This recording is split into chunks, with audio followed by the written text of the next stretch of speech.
afternoon, sir. This is Jam, the Filipino channel ng inyong pong lingkod. So today is March 24, 2026 at tayo ngayon ay papunta dito yan sa may Avida Tower. So dito yan sa may Solo Drive, bagong Pag-asa, Diliman, Quezon City. At dadalhin po natin yan sa may Veterans Memorial Medical Center sa may Project 6 sa Diliman, Quezon City po yan. Okay, magbabalik po tayo mamaya konti pag nakuha na po natin sila.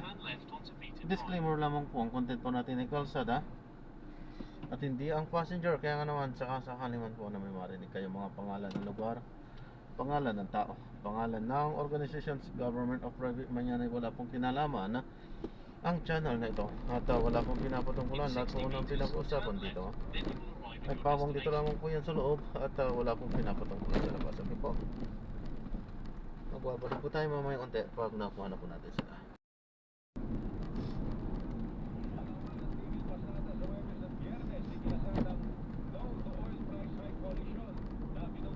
Grupo ng transportasyon babahagi ng 5,000 piso ayuda sa mga TNBS drivers sa Metro Manila. Sisimula na ngayong araw ilang grupo ng transportasyon nakukulangan sa ayuda. Halaga ng piso kontra dolyar bumagsak sa panibagong record low na 60 pesos and 30 centavos kada dolyar. Kalalaan sa Philippine Stock Exchange bumagsak sa gitna ng nagpapatuloy na giyera sa gitnang silangan. In 60 meters, turn right. Marcos na magpatawag ng National Summit para talakayin ang hirit nilang dagdag sahod. US President Donald Trump pinatigil ang anumang military strike sa mga power plant ng Iran sa loob ng ibang araw sa gitna ng umaganda Right onto Isle of Horse, trying over access road ng towards North sa Africa. pagitan po ng Amerika at kanilang bansa. Wala daw. Mga Pilipinas maayos na muling nakaranas ng pagkikipit mula sa China Coast Guard sa bahagi ng Bajo de Masinloc. At magsisimula ng panahon ng tag-init, opisyal lang direktara ng Pag-asa kasunod ng pagtatapos naman ng amihan season. At sumay niyo po ang kabuha ng mas pinalawak, mas pinalakas, super In balita sa 100 umaga ng meters, July. turn right, then in 40 meters, make a slight Walang right. kinigiligan, walang pinoprotektahan sa bisyong totoo lamang. Ako po inyong kapuso, Joel Reyes Abel. Magandang umaga Luzon, magandang umaga Visayas, magandang umaga Mindanao. Enter right close lane, then in 80 meters, turn right. Super balita sa umaga, nationwide, mula sa pinakapilat-kakatiwalaan network sa buong Pilipinas, ang GMA. Mabuhay! In 30 meters, make a slight right onto North Africa. Ay, Lacanio, standby, saksi sa Double B, susunod na.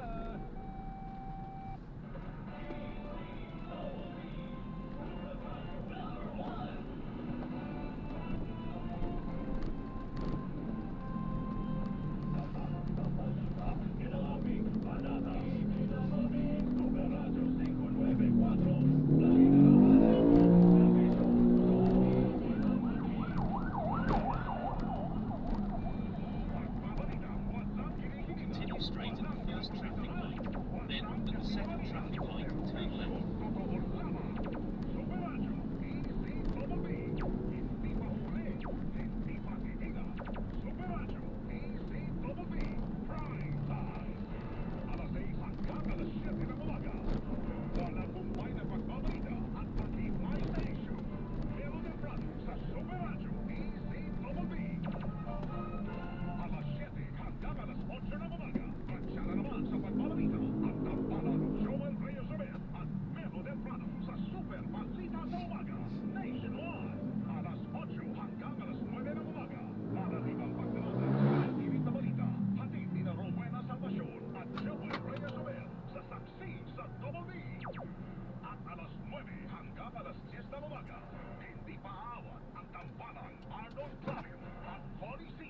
Pagtalakay sa mga isyu ng bayan sa one-on-one, walang personalan.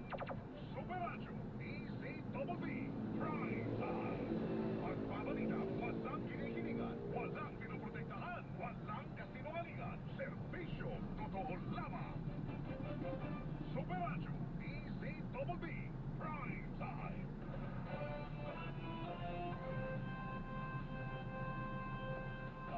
Sa balita, ginaming panata. Super Radio 594, lagi nakaalerto, serbisyo.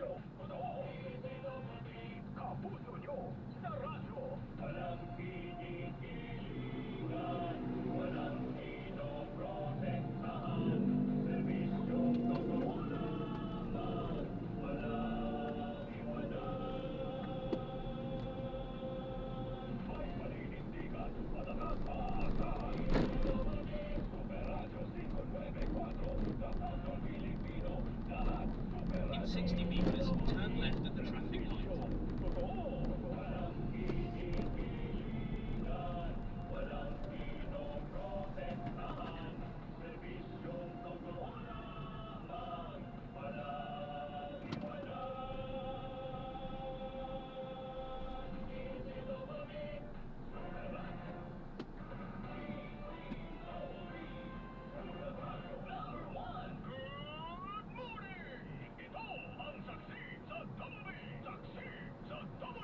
Ang tanong natin, Wengay, ano yun?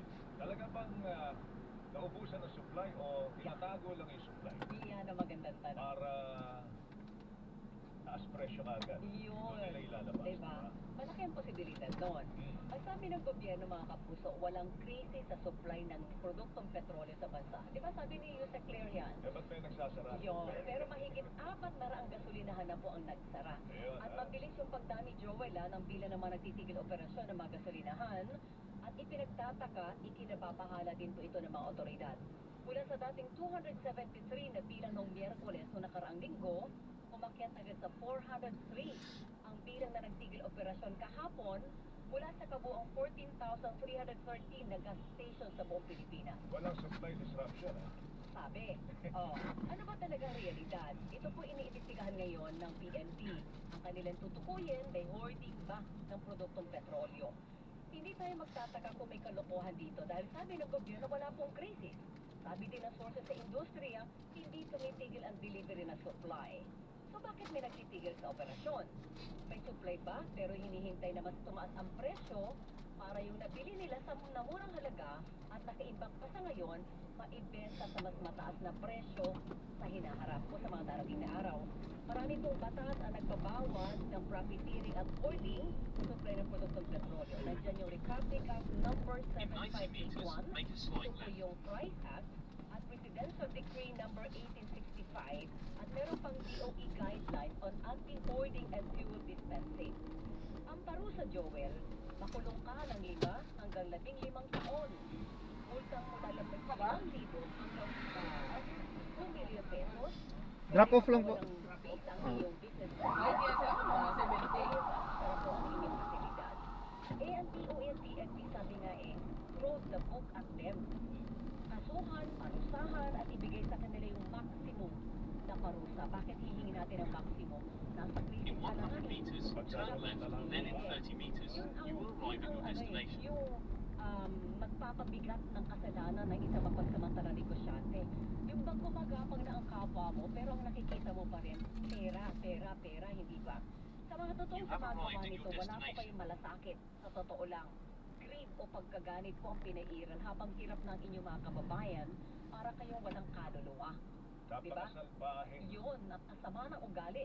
May panawagan na po ng pagtitipid at bayanihan, pero gustong-gusto niyo ang ganitong krisis. Bakit? Kasi peso sign lang po ang inyong nakikita.